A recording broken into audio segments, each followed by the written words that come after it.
మహబూబ్ నగర్ స్థానిక సంస్థల ఎమ్మెల్సీ ఉప ఎన్నిక కౌంటింగ్ ప్రక్రియ ప్రారంభమైంది. ఉదయం 8 గంటలకు స్ట్రాంగ్ రూమ్ నుంచి బ్యాలెట్ బాక్సులను తెచ్చి కౌంటింగ్ చేపట్టారు. మొత్తం 5 టేబుల్స్ ఏర్పాటు చేశారు. 1437 మంది ఓట్లను ప్రాధాన్యత క్రమంలో లెక్కిస్తున్నారు. 3 అభ్యర్థులు పోటీ పడుతున్నారు. పోలీసులు గట్టి బందోబస్తు ఏర్పాటు చేశారు. మహబూబ్ నగర్ నుంచి మరిన్ని వివరాలు మా ప్రతినిధి విజయ్ భాస్కర్ అందిస్తారు. విజయ్ భాస్కర్. మహబూబ్ నగర్ స్థానిక సంస్థల ఉప ఎన్నికకు సంబంధించినటువంటి కౌంటింగ్ ప్రక్రియ ప్రారంభమైంది. ఈ ఉదయం కరెక్ట్ 8 గంటలకు అధికారులు వీటికి సంబంధించినటువంటి ప్రక్రియను మొదలుపెట్టారు. మొదటగా ఏవైతే పోలైనటువంటి ఓట్లు ఉన్నాయో వాటన్నిటి బ్యాలెట్ బాక్సులను స్ట్రాంగ్ రూమ్ నుంచి తీసుకురావడం జరిగింది. ప్రస్తుతం మనం మహబూబ్ నగర్ జిల్లా కేంద్రంలో ఉండేటువంటి కౌంటింగ్ కేంద్రం ఏదైతే ప్రభుత్వ జూనియర్ కళాశాల ఉందో ఈ కళాశాలలోనే కౌంటింగ్ జరుగుతుంది. పక్కనే ఉండేటువంటి స్ట్రాంగ్ రూమ్ నుంచి వాటికి సంబంధించినటువంటి బ్యాలెట్ బాక్సులను కౌంటింగ్ కేంద్రం వద్దకు తీసుకురావడం జరిగింది. ప్రస్తుతం వాటిలో ఉండేటువంటి ఈ యొక్క ఓట్లన్నిటి కూడా ఏదైతే 16 ఫామ్ ప్రకారం లెక్క చూసిన తర్వాత వాటన్నిటిని కూడా ఒక 25 బెండల్స్గా వాటిని కట్టడం జరుగుతుంది. అందులో చెల్లినటువంటి ఓట్లు చెల్లని ఓట్లు ఏవైతే ఉన్నాయో వాటన్నిటిని కూడా వేరు చేసిన తర్వాత ఎవరైతే ఈరోజు సంబంధించినటువంటి మొత్తం 1439 మంది అభ్యర్థులు ఎవరైతే ఉన్నారో ఓటు హక్కు నియోజుకోవడం జరిగింది.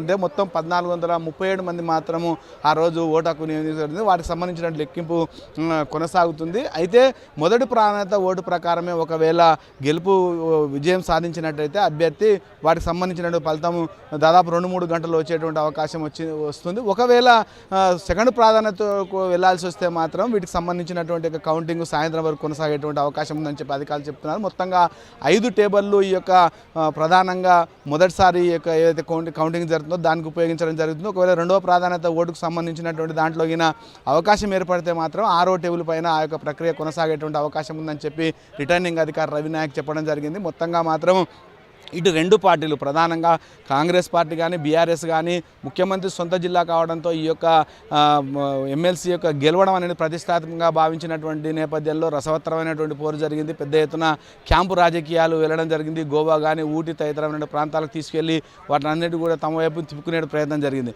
మొత్తంగా మాత్రం ఈరోజు జరుగుతున్నటువంటి యొక్క ఎన్నికల కౌంటింగ్కి సంబంధించినటువంటి అన్ని ఏర్పాట్లు చేయడం జరిగింది. ఎలాంటి ఇబ్బందులు కలగకుండా ఇప్పటికే అధికారులకు వివిధ దశల్లో శిక్షణ ఇవ్వడం జరిగినటువంటి పరిస్థితి మనం గమనిస్తున్నాం. మొత్తంగా మాత్రం పోలీసులు కూడా ఎలాంటి అవాంఛనీయ సంఘటనలు జరగకుండా పెద్ద ఎత్తున ఈ యొక్క భారీ మోహరించడం జరిగింది. మరి కాసేపట్లో మాత్రము దాదాపు మార్చి 28 జరిగినటువంటి యొక్క ఎన్నికలు కావడంతో అనేక రోజులుగా ఈ యొక్క ఫలితానికి ఎదురు చూస్తున్నారు. మధ్యలో లోక్సభకు సంబంధించినటువంటి ఏదైతే మనకు నోటిఫికేషన్ వచ్చిందో దీని యొక్క ప్రభావం వాటిపైన పడుతుందని ఈసీ యొక్క ఎన్నికను ఫలితాన్ని కౌంటింగ్ను వాయిదా వేయడం జరిగింది. వాయిదా వేసినటువంటి కౌంటింగ్ మాత్రము ఈరోజు కొనసాగుతుంది. మరి కాసేపట్లో ఈ యొక్క అభ్యర్థి ఎవరైతే గెలుపు వారి యొక్క భవితవ్యం తెలియటువంటి అవకాశం ఉంది. కాబట్టి ఇది అన్ని పార్టీలో వీటికి సంబంధించినటువంటి ఉత్కంఠత కొనసాగేటువంటి పరిస్థితి మాత్రం మనం గమనిస్తున్నాం. కెమెరామెన్ అరవింద్తో విజయభాస్కర్, సాక్షి న్యూస్, మహబూబ్ నగర్.